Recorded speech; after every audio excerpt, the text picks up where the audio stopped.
Hello ladies and gentlemen, and welcome back to CAYNE. In the last episode we were exploring more of this facility, and we also learned more about the twisted staff of this facility as well. And we also made our first contact with one of those things. Monsters, abominations, whatever they are. We still don't know what they are exactly, but I'm sure that we'll learn more about them as we go on with the rest of the game here. So, without further ado, let's continue with the rest of the game. And in the last episode, before we ended it, we opened this door, which leads us to the Birthing Labs, and from there we should get to the. I think we needed to get to what was it? Personal data tag printing lab or something like that, because we need to make a personal data tag so we can use that to get access to more places. So let's go.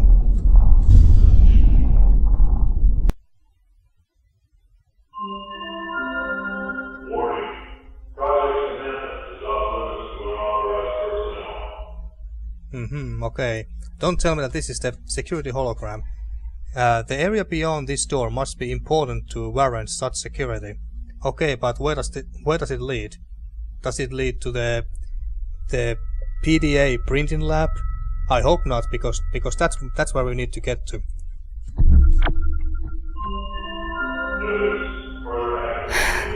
Breathe, Hadley. Breathe. Death penalty? Well, shit. But there's two other doors where we can go. Stained floor. Old plasma and unrecognizable stains have formed an interesting patina on the metal floor. Okay. Well, let's see what's in here.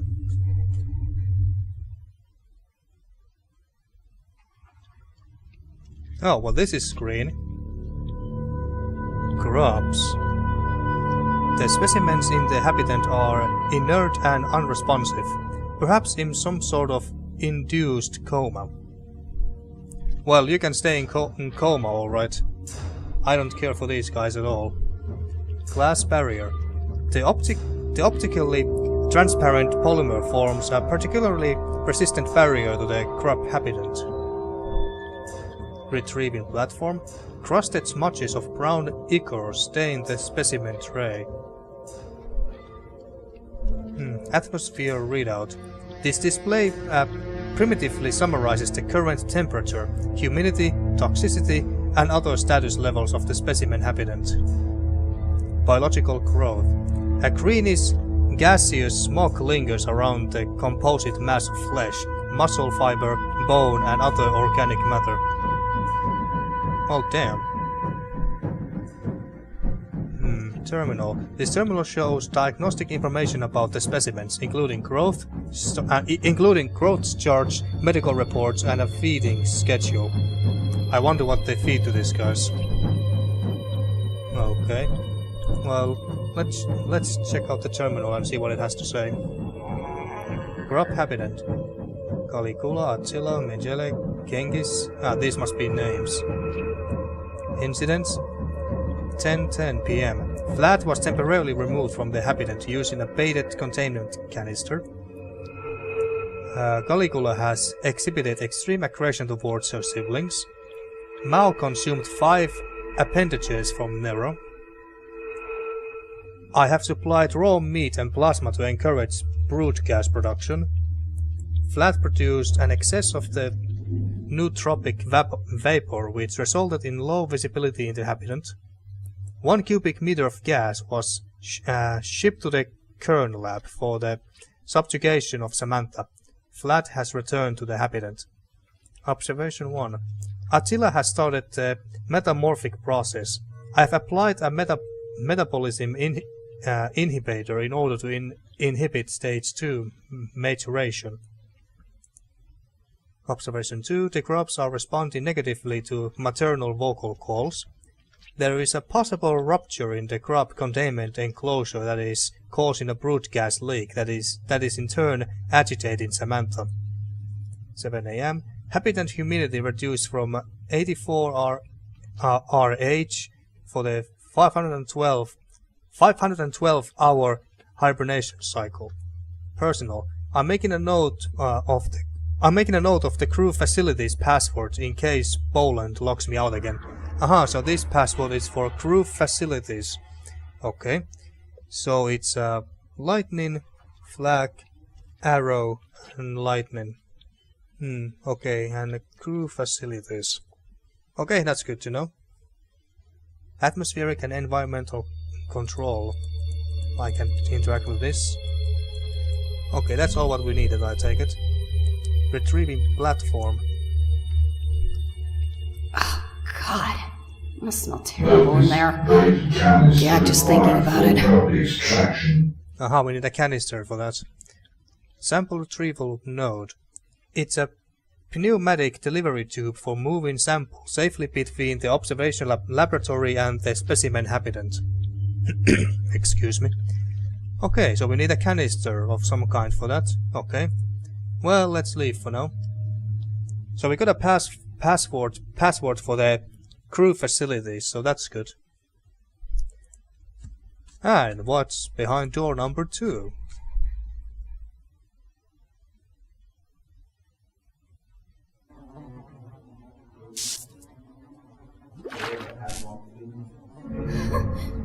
Jesus. Oh You're my. scared. Heck yeah, I'm scared. This place. Who could create this? Monsters. I was about to say that. Yeah, monsters indeed. Floating corpse.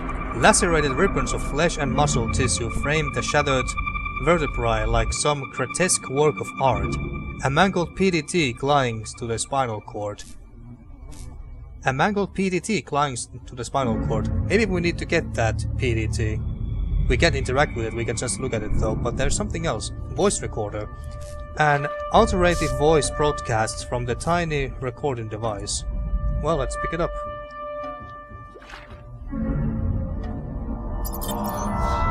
Voice recorder, John Cairn. John Kern, note to self, all that have not fins and scales in the seas, and in the rivers, of all that move in the waters, and of any living thing which is in the waters, they shall be an abomination unto you. Leviticus 9:10. Okay, I think that was a quotation from the Bible. Burning machinery. Acrid black smoke loops between the melted circuitry and plastic. Circuitry, whatever that is. Organic fluids, lovely. It smells like an abattoir. Hydraulic mechanism. It looks like it's attached to something submerged in that stuff. Okay. Lever. Not sure if I want to even pull that. Broken lever mechanism. The lever seems to have been violently snapped off at the base and disposed of. Okay. No, these two are important, obviously. And then there's a PDA here. A whip. A strip of leather sways gently. Can we pick up that and use it as a weapon? Possibly.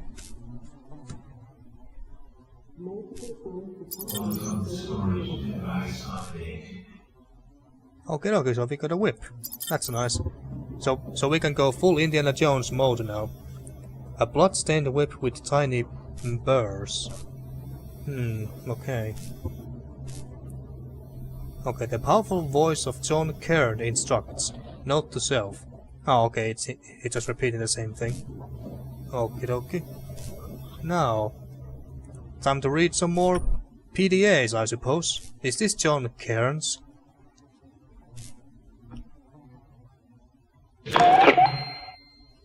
Professor John Cairn. Yeah, it's him. Well, he looks like a happy fellow, doesn't he? Someone. They were growing Trying to someone. grow. Kane. Cloning is unpredictable. Cloning an individual is impossible. It sounds like they were using something special. Something called Samantha. Aha, okay. So they are trying to clone someone. But yeah, like I said, look at him. He looks so fun to be around, doesn't he? What a life of a party. And he has a medallion that says HC. HC. Don't know what it could mean. But there's... oh my fucking god, look at all this reading. Jesus fucking Christ. Well, I suppose this is how we are going to spend the rest of this episode. Well, let's see how much there is to read in all of these notes, updates. Today is a holy day. Hendrik CAYNE himself has arrived, frozen and waiting for the great harvest to come. Soon the flesh of the immortal vessel will bring him new life. We are closer than ever, and I know it. The race has begun, and I will not allow Dr. Adams, the heretic he is, to win. So apparently John CAYNE is a very religious man, which is kind of weird considering that how he's also trying to clone someone, which I would assume that is very unethical to Christians. I don't know, but yeah. So he's a religious man, okay. So anyway, and I will not allow Dr. Adams, the heretic he is, to win. No, CAYNE will not allow it. He knows his plan, and he knows that it ends with me. Our Leviathan is Samantha. Nothing on earth is her equal. Excuse me. Nothing on earth is her equal. A creature without fear. The book of... what was it? Job? The book of Job. I forgot the full name. 41:33. Okay. So that was February 9th. Now we are 14th.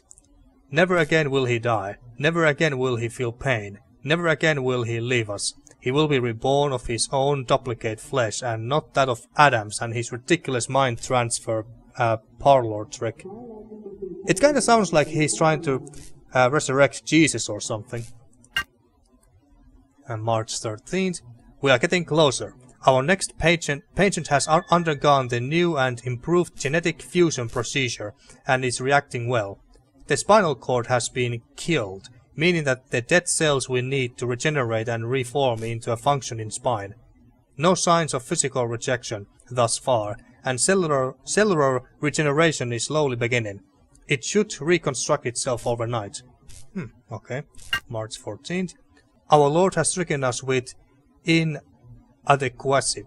I don't know this word. Inadequacy. Yeah, I don't know. We have failed yet again. This is my fault, and I must, as always, accept responsibility. This time I have added hooks to my whip, and I shall flagellate until dawn. Oh, so he's basically spanking himself until dawn. Jesus, well this guy is very devoted. I will elaborate on the results after I have taken time to reflect. Okay. Yeah. So far, none of these people whose PDAs we have read so far have been sane. None of them have been sane, to put it lightly.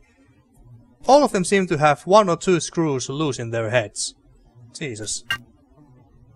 Fusing Samantha's DNA with the patient's caused the newly regenerated spinal cord to expand drastically, forcing the vertebrae to audibly pop into even halves. Soon after, the patient's immune system attacked the rogue spinal cells, which, in turn, retaliated by killing off all other attached nerves. In the end, the patient succumbed to asphyxiation, I don't know what that is, damn medical terms, as the new cells burned through oxygenated blood more quickly than the lungs could produce it. Another failure, but still not a wasted body. April 8th. Praise be. I have spent the day, or at least most of it, reflecting on our Saviour's brilliant plan. The pieces slide into place. Samantha, myself, and the almighty CAYNE in the same facility. The planets are aligning. The end draws near. Or perhaps the beginning? I'm glad we have finally found a use for Ralph.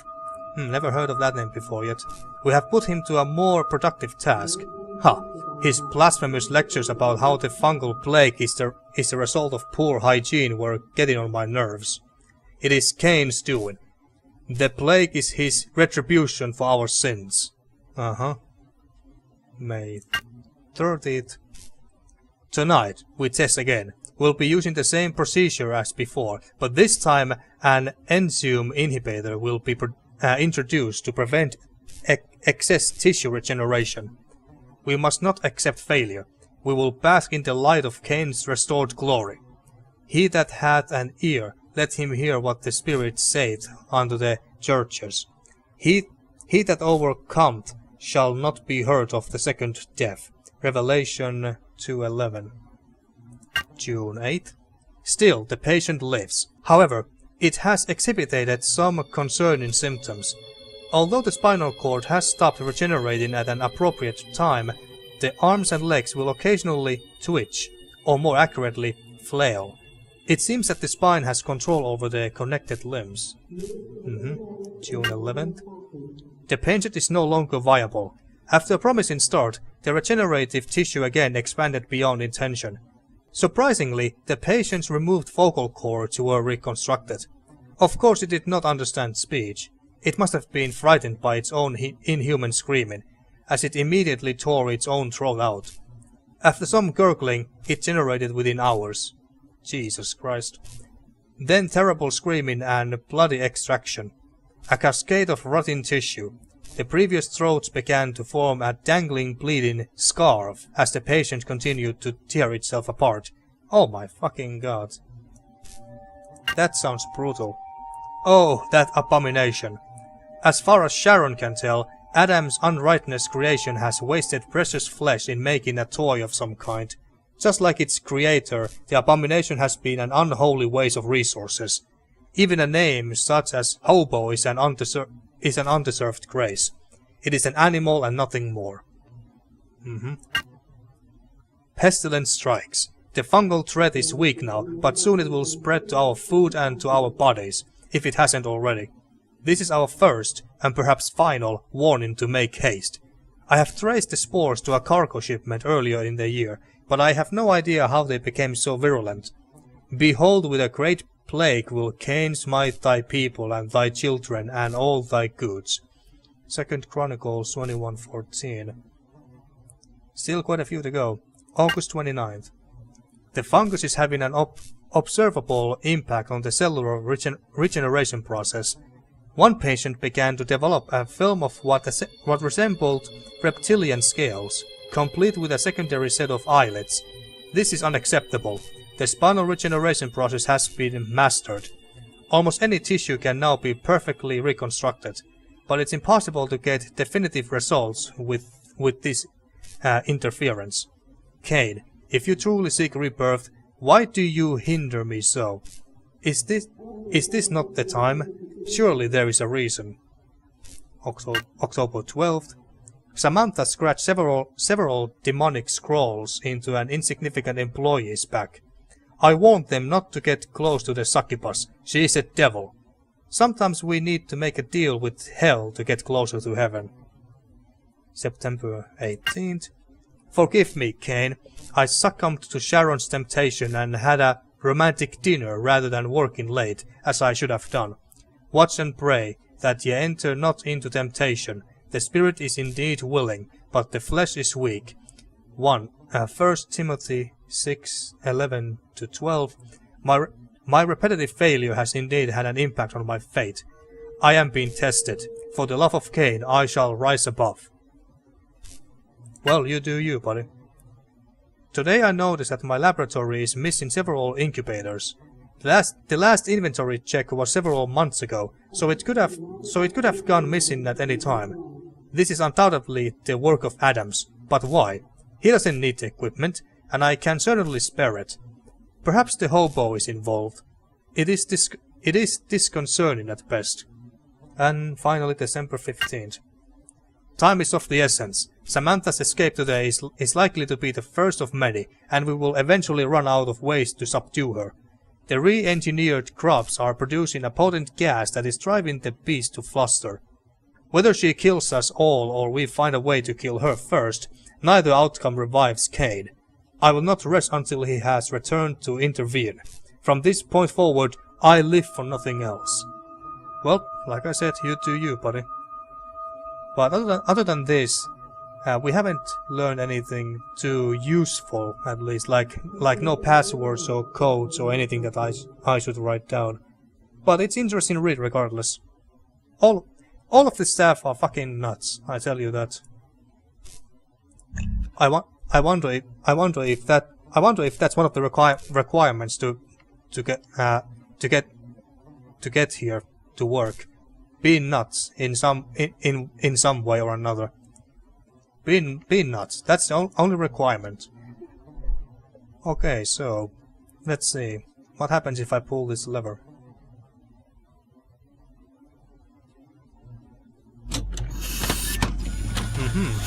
Oh my god.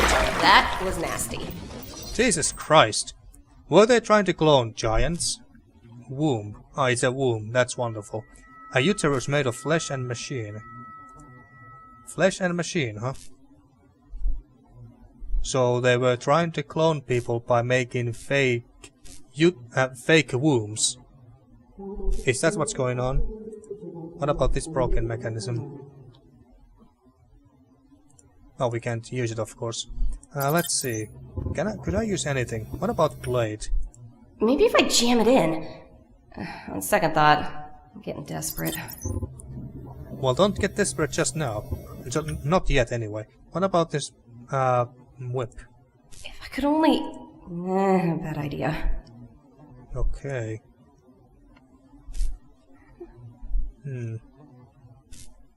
What do we need from this womb?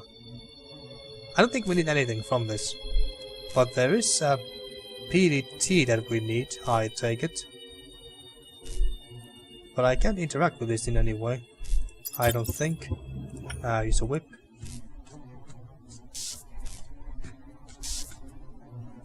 Nope, okay. Can I go anywhere else from here?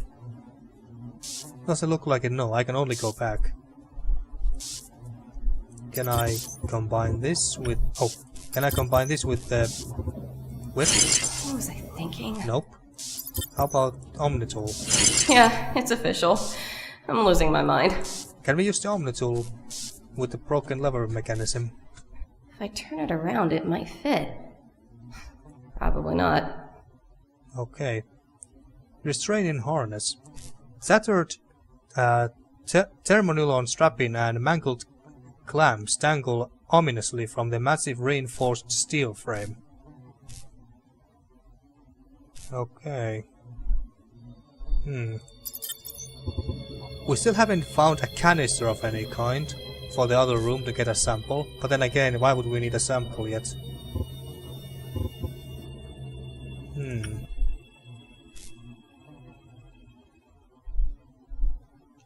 There must be something else that we can do. We can't pull this lever anymore. Maybe we just need to find the lever that was pulled off from its base.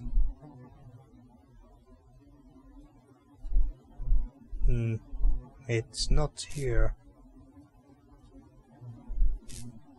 Where could it be? It couldn't possibly be in the other room. But actually, let's move on. Let's move on because we got the password for the crew facilities. It was called crew facilities, right? Yeah.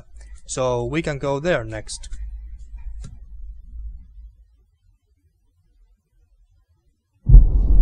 Okay, so now let's run all the way back here and then open the doors. It's one of these two.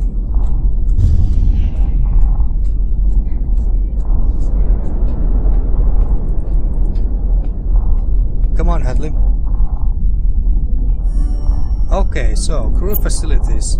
Yeah, this one. Okay, so it's lightning, flag, arrow, and lightning. It worked! Okay, This can't be how I meet my end. I have so much more inside of me. I have so much more to give to the world. Yep, this wasn't my plan either. This wasn't how it was supposed to be. You're young. You can get through this. And then, I'm stuck. Stuck with a baby. It's not a life. Not fair for either of us. There are other choices. Bingo! I did make a choice. It didn't end well. Women in my family have bad luck with babies. I'm continuing a proud family tradition. I'm still wondering, where the hell is that guy who keeps talking to us every now and then? I mean, don't get me wrong, I appreciate the company, but I'm just wondering where the hell he is. We are not carrying him with us, are we? No, that can't be it. Well, let's continue to crew facilities anyway. So, this is where the monsters play. Still no sign of anyone? Do plants count? This horrible place must have had more people around. Hey, look at that, folks. It's Yucca-Cola! Holy shit! Yucca-Cola is a drink that we used at least once in stasis as well. So they drink Yucca-Cola too. That's nice. I really like the name Yucca-Cola. It sounds so Finnish. Yucca is a name of a man. It's a man's name, Jukka. So, who needs sleep? Yucca-Cola. It's refreshing, addictive. May cause chronic insomnia, headaches, vomiting, diarrhea, nausea, hallucinations, hypertension, gastrointestinal bleeding. Well, that sounds lovely. Peripheral neuropathy, cardial dysrhythmia, Jesus Christ, these terms, congestive heart failure, toxic epidermal necrosis, catastrophic hemorrhage, and death. Okay, now that's some advertising right now. Holographic eye. It's seeing things you wouldn't believe. Oh yeah, I bet. Holographic notice board. The menus ready to eat items include the space soup and space special. Space this, space that. You add space to anything and it sounds much better, doesn't it? Yucca-Cola. And we got a boombox. A retro tape cassette is loaded into the deck with the label Prosev Megamix number 69. Can we do anything to it? Guess not. Bent stripper pole. Oh, we got strippers here. Shame that they are gone now. The steel pole is damaged, but probably still useful somehow. Aha, I think I know where we are supposed to use this. Stripper pole. Now, Hadley, let's dance. With the stripper pole. And with the baby inside you. Scented greenhouse. Leafy aromatic shrubs are flourishing in the otherwise somewhat unkept terrarium. Now, do we need to do something to the boombox here? I don't know, break it? No. Okay. Omni-tool? Hadley, are you on drugs? Probably. Whip? No! Okay, Jesus, calm down, woman. Voice recorder. Oh, we can actually add it there. Voice file captured. Can I get a JOSEPH? Quantum storage device updated. The voice recording device contains a voice sample of Joseph Buono. Okay, can we play it?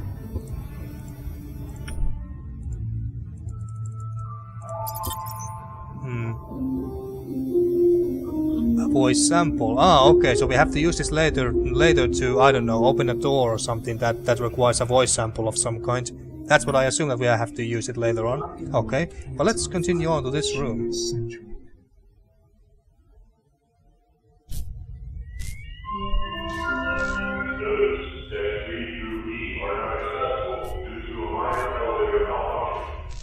Minor elevator malfunction, huh?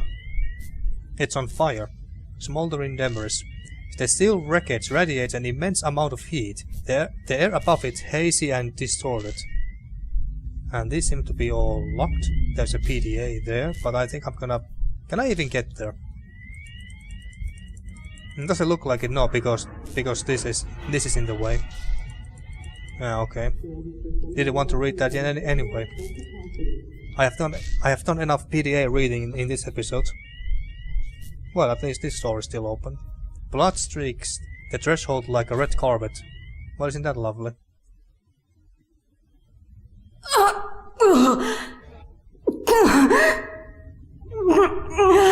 Oh, come on, Ashley. Terribly decorated. Yeah, indeed. Look at that. Someone had a terrible taste in furniture and wallpaper and stuff. Okay, what do we have here? Mangled electronic safe. It looks like the door has been chewed off its hinges. So, is it open? Oh my god. I know him. I know this guy. What guy? There's a photo of... Oh shit. Old boyfriend? Drunken bar night and a morning full of regrets.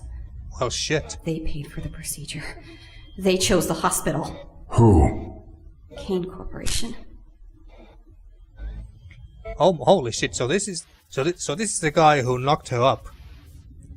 Okay, so they basically made this guy to have a one-night stand with Hadley, made her pregnant, and then the CAYNE Corporation just conveniently came to her rescue, saying, "Yeah, we can provide you an abortion and pay for everything." And so that way they wanted her to have a baby and then kill her and steal the baby and stuff and do some horrible things to it. Okay, so can we pick that up? Don't know why you want to keep that picture around with you, but okay. Anything else in here? Okay, I guess we are not too interested in the safe. Or was that everything? Okay. Vintage photographs. Sterile polyester vignettes of some other place, some other time. Okay. Personal terminal. Burned out circuitry smolders behind the smashed screen. Okay, so we can use that. Radio. The damaged radio blares a static tune. And there's a PDA there too. Shadowed picture frame. It's a portrait of an old man in a white laboratory coat. Discarded equipment. A small light illuminates the device on the floor. Well, what is it?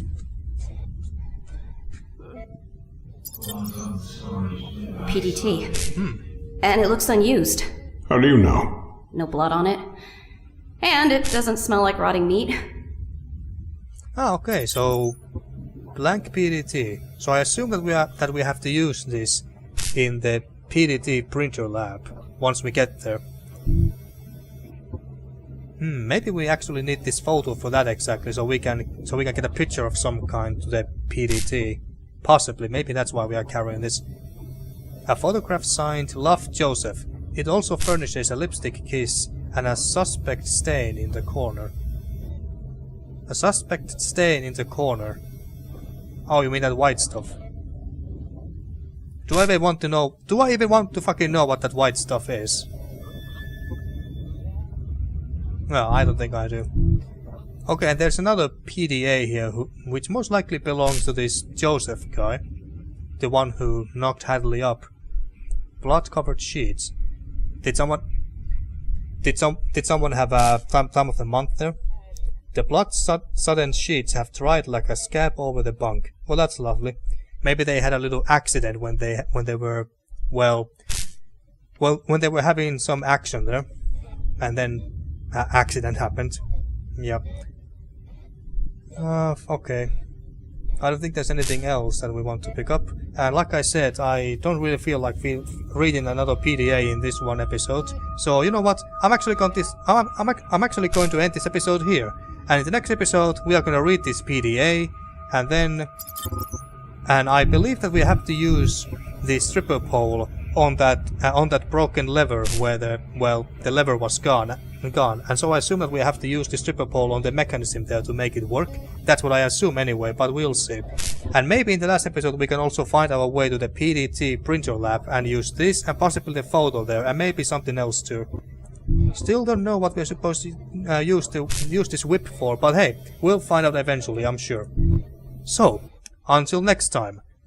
Thank you for watching once again, and see you next time for more CAYNE.